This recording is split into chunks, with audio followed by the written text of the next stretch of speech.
Banyak pemberitaan dalam kasus sengketa Tanah Dago.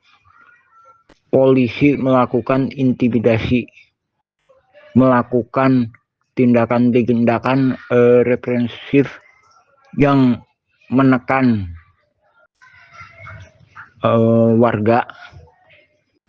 Nah, ini perlu ditinjau, perlu kami jelaskan inti daripada masalahnya apa. Jadi kasus sengketa tanah di Dago, kami menurut penelitian kami yang sekian lama ini udah dikondisikan jauh-jauh sebelum sidang gugatan, yaitu dengan menyalahgunakan surat BPN tahun 1983 kepada Gubernur Jabar Memorial Lurah Dago. Jadi ini bukan gugatan murni, bukan gugatan Muller murni. Muller itu hanya dikasih peranan. Sebaliknya tergugat pun itu udah juga dikasih peranan. Nah, terkait masalah polisi itu tadi, itu juga udah dikondisikan.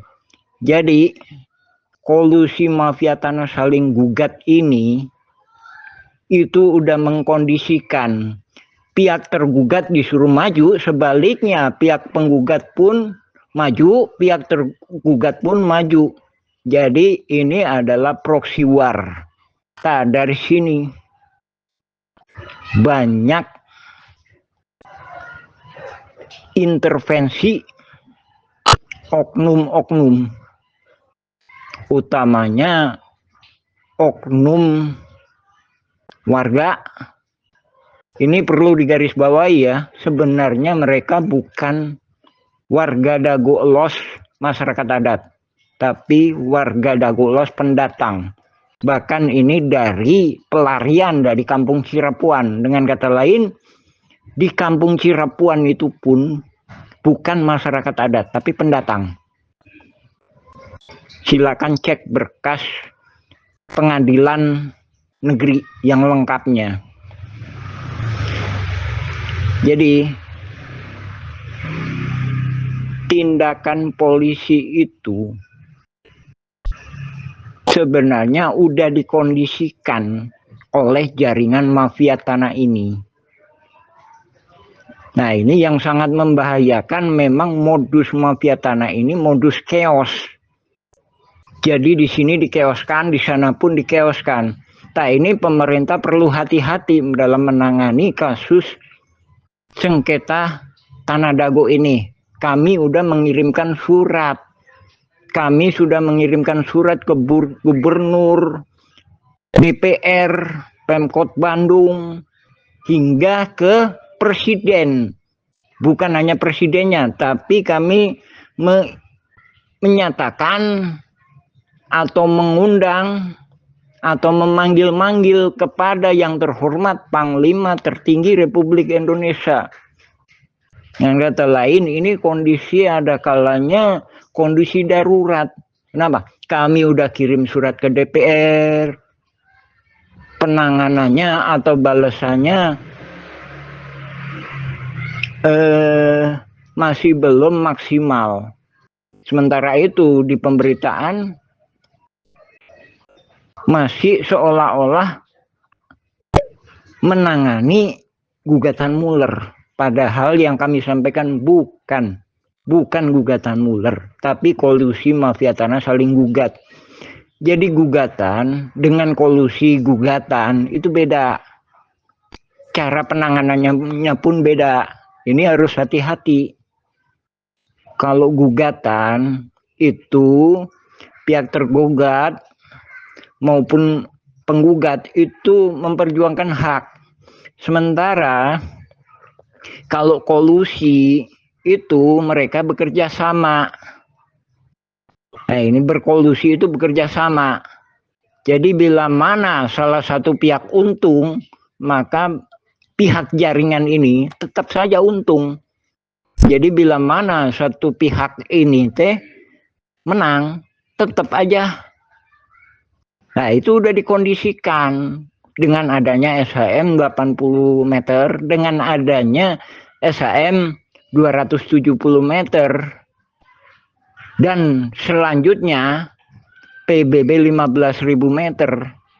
Kemudian tergugat pertama inilah yang dijadikan peranan sebagai tokoh masyarakat adat, sehingga diberi peranan nih orang yang paling lama, padahal bukan masyarakat adat, nggak ada kesepakatan dan nggak ada hak waris. Adapun Yayasan EMA pun yang di versi sidang ya, itu dengan versi Pemkot itu berbeda. Nah, selain itu, lahan atas nama Ismail Tanjung garis miring Iwan Surjadi, nah, ini diberi peranan untuk mengubah Kampung Kampung Cirapuan jadi Dago Elos. Dari sinilah pemerintah TNI Polri harap-harap waspada bahwa ini bukan gugatan murni, sekali lagi, tapi kolusi mafia tanah saling gugat. Kami kirim surat ke gubernur menyatakan aspirasi menangani jaringan mafia tanah yang berpengalaman 20 tahun hingga 30 tahunan. Udah lama surat ini kita kirimkan. Jadi sekali lagi kami mohonkan kepada pemerintah supaya berhati-hati, dan kami mohon ke pemerintah untuk menurunkan tim independen mempelajari apa yang sebenarnya terjadi di sini. Kami sendiri kan udah menyampaikan bahwa gini loh, ini loh masyarakat adat. Masyarakat adat Dago Elos itu sebenarnya tergugat nomor 274 atas nama Abeta. Itu yang leluhurnya diketahui ada di Eigendom sejak setelah Indonesia tahun merdeka. Kalau Kampung Cirapuan itu leluhurnya jangankan sama Muller, sama Simongan pun, jangankan sama Buraminten. Nah, ini Eigendom itu versi tergugat itu Buraminten, versi penggugat itu Muller. Jadi beda versi dengan BPN. Nah, ini kami menyayangkan BPN sendiri kenapa melaporkan seolah-olah Buraminten itu nggak jelas posisinya. Padahal Buraminten itu ada di pihak tergugat dengan hak Eigendom. Jadi ini dua belah pihak itu menggunakan hak Eigendom Verponding, hak barat yang sudah tidak berlaku. Jadi korbannya itu malah yang tidak tergugat, korban nyatanya itu. Nah, modus chaos lainnya lagi itu udah dipraktekkan sejak lama.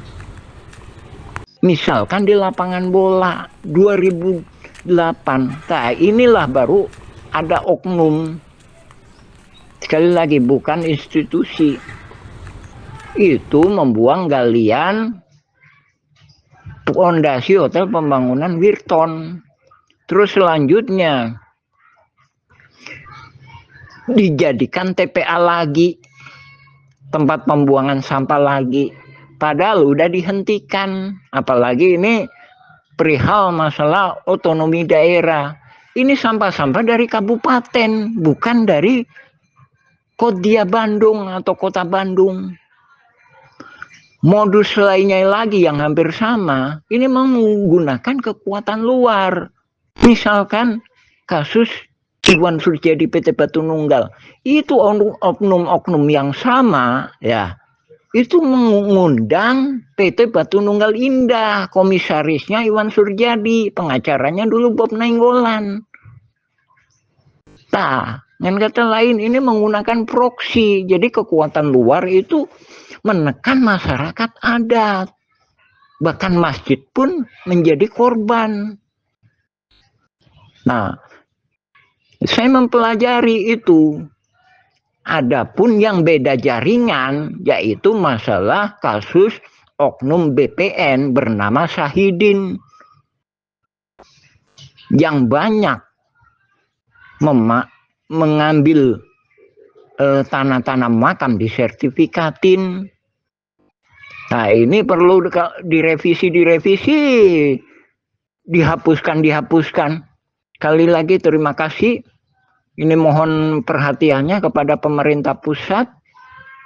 Kami mohon sekali lagi balasan surat-surat yang telah kami kirimkan. Udah banyak kami mengirimkan surat. Kami pernah mendatangin ke Mabes Polri. Kami pernah mendatangin ke Polda Jabar. Cuma sekali lagi ini kami mohonkan diselesaikan secara kebijaksanaan. Dengan kata lain, kami memasuki ranah legislatif dan eksekutif. Kami sangat menghindari langkah-langkah yudikatif untuk kenyamanan, keamanan, ketertiban, rehabilitasi warga-warga yang menjadi korban. Jadi oknum-oknumnya ini, jaringan mafia tanah ini, itu juga banyak keluarga di sini maupun di keluarga di Dagolos maupun di Kampung Cirapuhan. Pada hakikatnya sebenarnya mereka pun pendatang. Tapi ini bukan konflik antara pendatang sama pribumi atau masyarakat adat, bukan. Masyarakat adat pun itu menerima mereka, bahkan saya pun menjembatani mereka dengan kesepakatan.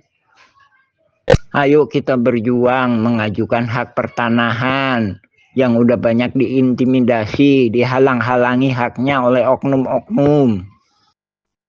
Oknum-oknum kelurahan, oknum-oknum RW, tokoh masyarakat, tokoh agama, banyak ikut terlibat. Oknum BPN, banyak ikut terlibat. Kayak kata Dago Elos, nggak ada surat lama itu menyebutkan Dago Elos. Surat lama itu menyebutkan Blok Dago, Desa Coblong. Nah itu. Kalau sekarang kan Kelurahan Dago, Kecamatan Coblong. Kalau surat lama itu Blok Dago, Desa Coblong, Kecamatan Cibenying. Ya, terima kasih.